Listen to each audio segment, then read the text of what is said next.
Traders, how are you? कैसे हैं आप लोग? दोस्तों, जैसा हमने आपको यूरो में बोला था, बहुत ज़बरदस्त आपको प्रॉफिट हुआ है। 850 के ऊपर जब ये क्लोज हुआ था तो हमने आपको बोला था कि भाई इसके हाई ब्रेक करने पर आप, सॉरी यहाँ पे शायद हुआ था ये, तो इसके हाई ब्रेक करने पर आप बाय करो। 950 का टारगेट है, 950 का टारगेट हमारा अचीव हुआ है। अभी भी इसका जो ट्रेंड है वो ऊपर की तरफ है, नीचे की तरफ नहीं है। लेकिन फिर भी अगर यूरो यूएसडी अगर आपको 860 के आसपास या 837 के आसपास किसी भी कारण की वजह से मिलता है तो आपको बाय ट्रेड लेना चाहिए। दूसरा, हमने ईसीबी मॉनेटरी पॉलिसी की जब बात की थी तो मैं आपको बता दूं, ईसीबी मॉनेटरी पॉलिसी मैंने आपको पहले ही बोला था कि 12 में से 10 महीने काम करेगा और 2 महीने आपका ही नहीं काम करेगा। लेकिन उसमें भी प्रॉफिट कैसे कमाना है वो भी मैं आपको बताता हूँ। जिन लोगों ने यहाँ पे लो पे सेल किया, 2-4 पिप नीचे गया, ये लेवल मैं आपको बता देता हूँ क्या था। 926 का लेवल था, इसके नीचे बेचा, 19 गया था। फिर यहाँ पे हमने, क्योंकि हमने भी ट्रेड किया था इसलिए हमें पता है, यहाँ पे हमने 0.02 बाई किया। अब 02 कैसे बाई किया? यहाँ पे लगा हुआ था 0.01 का ट्रेड, और यहाँ पे भी लगा हुआ था सेल का 0.01 का ट्रेड, और यहाँ पे ऊपर लगा हुआ था बाई का ट्रेड। ठीक है, तो यहाँ पे ट्रेड लिया, ऊपर जब भगने लगा, मतलब एकदम से ऊपर भगा, तो बाई का ट्रेड एग्जीक्यूट हो गया। लेकिन जब ये वापस नीचे आया तो हमने 0.01 यहाँ पे ऐड कर लिया पोजीशन, 0.01 ऐड कर लिया पोजीशन, तो अभी भी हमारी बाय में चल रही है ट्रेड। ठीक है, तो आजकल में भी अगर ये मान के चलो ऊपर जाते हैं तो हम प्रॉफिट में आ जाएंगे। वैसे तो जब 0.01 जब हमने बाई किया तो हमारा बाय हुआ 956 पे, 956 पे हमने बाई किया था, और 1.0925 पे हमने सेल किया था। ठीक है, तो ये 30, 31, 32 पिप का हमारा लॉस था। उसके बाद इसने हाई लगाया 980 कुछ के, कितने के ऊपर लगाया इसने हाई लगाया आपका, इसने हाई लगाया आपका 981।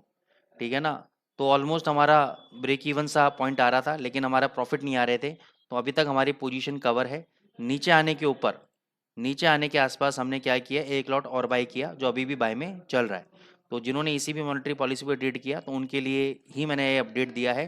गोल्ड में भी हमने ट्रेड किया, गोल्ड में ज़बरदस्त प्रॉफिट हुआ। गोल्ड में भी देख लेते हैं। गोल्ड में हमारा जो लो था ये आपका 2154 का लो था, तो हमने 2153.90 पे शॉर्ट पोजीशन लगाई हुई थी, और यहाँ पे 2173 पे मैंने बाई लगाया हुआ था। 2172 कुछ का ही था, मैंने 2173 पे बाई ट्रेड लगाया हुआ था। तो ये तो बिड एग्जीक्यूट नहीं हुई, सेल वाली, बाय वाली बिड एग्जीक्यूट हुई, और आपके सामने बहुत ज़बरदस्त मूवमेंट मिला। यार हम तो 3-4 पॉइंट लेके निकल गए थे। 76 पे, 77 पे हमने बुक भी कर लिया था अपना प्रॉफिट। तो सेल ट्रेड हमने एग्जीक्यूट नहीं हुआ था तो बिड हटा दी थी। तो गोल्ड में इसने बहुत अच्छा काम किया, यूरो में इसने दोनों तरफ ट्रेड एग्जीक्यूट किया, तो उसमें भी मैंने आपको बता दिया कि अभी भी हमारी बाई की ट्रेड उसके अंदर चल रही है। ठीक है, यूरो अभी भी आपका तेजी में है, लेकिन इस लेवल पे 945 के लेवल पे मैं बाय रिकमेंड नहीं करूंगा आपको। ये आपका 886 आ जाता है, 860 आ जाता है, किसी भी कारण की वजह से तो आप बाई करो। और यहाँ से अगर ये 1000 चला जाता है तो जाता है जाए, कल को लोग बड़े रिग्रेट करते हैं, क्योंकि हम लोग क्या होते हैं, लालची होते हैं। हमें लगता है अरे सर आपने मना कर दिया, मेरा तो बहुत मन था, आपका वीडियो देखा, आपने मना किया, मैंने बाई नहीं किया, यहाँ से 50 भी भग गया। तो सर आप अपने मन को मत मारो, अगर आपका मन कर रहा है तो करो, मेरे कहने पे मत करो, क्योंकि मैं तो सिस्टमैटिकली वे में ट्रेड लेता हूँ, मेरे मन के अंदर इतना लालच नहीं है। आपको जल्दी करोड़पति बनना है, आप लोग करो। ठीक है ना, मैं आपको नहीं रोकूंगा। मेरा लेवल नीचे है, 886 आ जाएगा, 860 आ जाएगा, मैं वहाँ पे बाय करूंगा। ऊपर भगते हुए लेवल पे तो मैं बाय नहीं करने वाला। टारगेट यहाँ से ही 1000 भी जा सकता है, ये भी मैं आपको बता रहा हूँ। आपकी इच्छा तो आप बाई करो, अगर आप होल्ड कर सकते हो, कैपेसिटी है नीचे एवरेज करने की तो अभी बाई कर लो। आपके पास लिमिटेड इक्विटी है, कैपेसिटी नहीं है, तो नीचे आने पे बाई करना। ठीक है ना, तो दोनों तरह के व्यूज हैं, और हर तरह का बाजार में ट्रेडर अवेलेबल है। जीबीपी यूएसडी आपको मैंने बाय दिया हुआ था, मैंने आपको पहले ही बोला था 29 जाएगा, 2894 का हाई लगाया है। मैंने आपको फिर 3000 का टारगेट दिया था, वो भी आएगा। अभी शॉर्ट टर्म के अंदर अगर आप देखोगे, यहाँ पे एक बेरिश हरामी बना है, इनसाइड डे बना है। अब ये जो कैंडल है ना, बेसिकली ये वाले आपका रेड कैंडल होना चाहिए, लेकिन अगला वाला कैंडल, इसको हम बेरिश हरामी अगर माने, तो इसका लो कटने पर, अभी लो कटा नहीं है, इसका लो कटने पर यहाँ से शॉर्ट पोजीशन एक बनती है जीबीपी यूएसडी के अंदर 2900 के स्टॉप लॉस के साथ। टारगेट आपका 2800 तो मिनिमम रहेगा रहेगा, 2750 तक भी ये आ सकता है। तो जो बंदा रिस्क ले सकता है वो यहाँ पे एक शॉर्ट पोजीशन क्रिएट कर सकता है। जीबीपी जेपीवाई के ऊपर हम आते हैं। जीबीपी जेपीवाई में अभी जैसे जापानीज येन इतना स्ट्रांग हो रहा है, इसकी वजह से ये जेपीवाई के पेयर नीचे आ रहे हैं, और उसका एक ही कारण है कि गवर्नमेंट ने यही बोला है कि हम अप्रैल तक का वेट नहीं करेंगे, मतलब अप्रैल तक हम interest rate negative interest rate scenario से बाहर आ जाएंगे।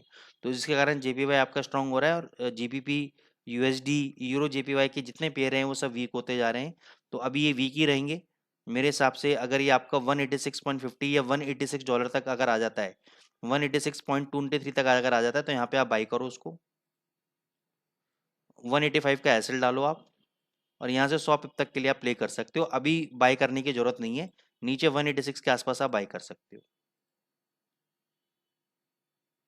एयूडी यूएसडी ने एक शॉर्ट टर्म यहाँ पे बेरिश एनगल्फिंग पैटर्न दिया है, इसका लो भी ब्रेक हो चुका है। अभी ये यहाँ पे 6560 तक नीचे आ सकता है। अभी चाहो तो अभी आप एक शॉर्ट पोजीशन क्रिएट कर सकते हो, लेकिन मेरी मानना यह है कि क्योंकि कैंडिडेट आपका तेजी का कैंडिडेट है, अब तेजी के कैंडिडेट के अंदर शॉर्ट टर्म फॉल भी बनता है और यहाँ से तेजी भी बनती है। तो हम तेजी खेलने में ज़्यादा इंटरेस्टेड है बजाय इस बेरिश एनगल्फिंग को ट्रेड करने के लिए अभी के लिए। क्यों? क्योंकि अभी कुछ दिनों से ये स्ट्रांग हुआ है, ठीक है ना, अच्छा मूवमेंट दिया है इसने। ये नीचे आ सकता है, आएगा तो नीचे बाय करो ना, सेल क्यों करना है? ऊपर चाहो तो सेल कर सकते हो, लेकिन मैं रिस्क नहीं लूंगा। मेरे को कॉन्फिडेंस बाय के ट्रेड में ज़्यादा है, तो यहाँ पे 6540 से 6560 के बीच में आएगा, तो यहाँ पे बाय ट्रेड एग्जीक्यूट करूंगा। ये वाला लेवल मेरा स्टॉप लॉस रहेगा, और यहाँ से ऊपर जहाँ भी मैं कंफर्टेबल रहूंगा वो प्रॉफिट बुक कर सकता हूँ। गोल्ड के अंदर आ जाते हैं। गोल्ड के अंदर आपको 2185 का पहला दिया था कि ये यहाँ तक जाएगा, यहाँ से रिवर्स होगा। नॉन फार्म पेरोल डेटा है, 2185 का हाई लगा, वहाँ से 2166 आया नीचे, फिर 2195 का हाई लगा, फिर 2179 पे आके क्लोज हो गया। तो अभी 2200 का लेवल आप मान के चलो क्लियर है। 2200 जब तक ब्रेक नहीं होता, 2200 के नीचे जब तक है, ये नीचे 2150 तक कभी भी गिर सकता है, एक झटके में, एक सिंगल कैंडल में गिर सकता है। लेकिन 2200 के ऊपर अगर क्लोज हो गया तो एक तेजी ये पकड़ेगा, और वहां से 30-40 पॉइंट की तेजी ये पकड़ सकता है। लेकिन 2200 के लेवल के नीचे जब तक है, तब तक गिरने की पूरी पूरी संभावना है। अभी के लिए, आज के लिए मेरा कोई भी इसमें trade recommendation as of now नहीं है। मेरा बस एक ही ट्रेड रिकमेंडेशन है कि अगर ऊपर कहीं ये लेवल अगर टूटता है, आज का लो देखो तोड़ा नहीं है इसने, सुबह से देखो इसी लेवल सपोर्ट ले रहा है। अगर आज के लो तोड़ता है, अब लो तोड़ने पे भी क्या होता है, कई बार स्पाइक मार देता है। स्पाइक मारने का मतलब क्या है? इसी वाला लेवल मान के चलो, मैंने बोला आपको कि इस कैंडल के नीचे शॉर्ट करना है, तो यहाँ पे देखो स्पाइक मारा, ट्रेड एग्जीक्यूट किया, आपका शॉर्ट वाला ऊपर भगा ले गया। तो यहाँ पे क्या है कि कैंडल इस लो के नीचे क्लोज अगर हो जाए, तो यहाँ से मान के चलो फिर एक सस्टेनेबल फॉल आपको देखने को मिल सकता है। अगर स्पाइक मार के ऐसे ऊपर आ गया, मान के चलो यहाँ पे स्पाइक मार दे ऊपर आ गया, तो ये यहाँ से फिर तेजी पकड़ेगा ये, ठीक है ना। तो ये आज के लो के नीचे अगर बंद हो जाता है, ये अभी तक जो लो लगाया है इसके नीचे अगर बंद हो जाता है गोल्ड, तो ये फिर यहाँ से 2140 और 2120 का नीचे फॉल दे सकता है। जब तक इसके नीचे बंद नहीं होगा तब तक ये ऊपर ही आपको परेशान करता रहेगा। फिर हम आ जाते हैं यूएस 100 पे।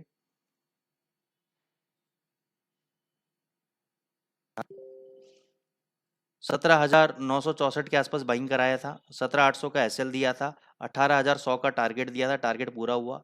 और आपको ये बताया था कि भाई रेजिस्टेंस पे आया तो उसको शॉर्ट करके चलो, सपोर्ट पे आया तो बाय करके चलो। US 30 और US 100 अभी ब्रॉड ट्रेडिंग रेंज के अंदर चल रहे हैं, ठीक है। अभी भी देखो शॉर्ट पोजीशन 1980 पे बनती है, यहाँ पे आपका बेरिश एनगल्फिंग पैटर्न बना है, रेजिस्टेंस पे बना है, रिजेक्शन मिला है। आप इसको अभी के भी शॉर्ट करो। स्टॉप लॉस आपका इसी कैंडल का है, ये वाला आपका स्टॉप लॉस रहेगा। टारगेट नीचे जहां पर भी आप कंफर्टेबल हो बुक कर सकते हैं आप। डाउ जोन्स पे आ जाओ आप। डाउ जोन्स पे 39,000 के आसपास बोला था कि ऊपर जाए तो शॉर्ट करना, और 38,400 पे नीचे आए तो बाई करना। वो दोनों लेवल नहीं आए, अभी ये ऐसे राउंडिंग फॉर्म में चल रहा है, ठीक है ना। तो अभी तो ये साइडवेज मूवमेंट में, इसमें कोई भी अभी ऐसा ट्रेड रिकमेंडेशन मेरी तरफ से नहीं है। बस एक चीज़ बताना चाहूँगा कि यहाँ पे जो दो कैंडल पैटर्न आप देख रहे हो सुबह सुबह के, ये दोनों इन्वर्टेड हैमर टाइप में बने हैं, ठीक है। तो उसके हिसाब से तो जब तक इनका हाई ब्रेक नहीं होता है तब तक तो ये नीचे रहने चाहिए। लेकिन साइडवेज मार्केट में क्या होता है, स्पाइक्स बहुत पड़ते हैं मार्केट के अंदर, स्पाइक्स बहुत पड़ते हैं। ऐसे स्पाइक्स के अंदर क्या होता है, हाई भी कटता है, लो भी कटता है। तो यहाँ पे मैं अभी ट्रेड रिकमेंडेशन देने में इंटरेस्टेड नहीं हूँ। US 30 के अंदर अभी आप अवॉइड करो। कुछ भी होगा तो मैं टेलीग्राम चैनल में अपडेट कर दूंगा। तो दोस्तों, अगर आपको चैनल अच्छा लग रहा है, एनालिसिस पसंद आ रही है, तो सब्सक्राइब जरूर करें। Thank you so much.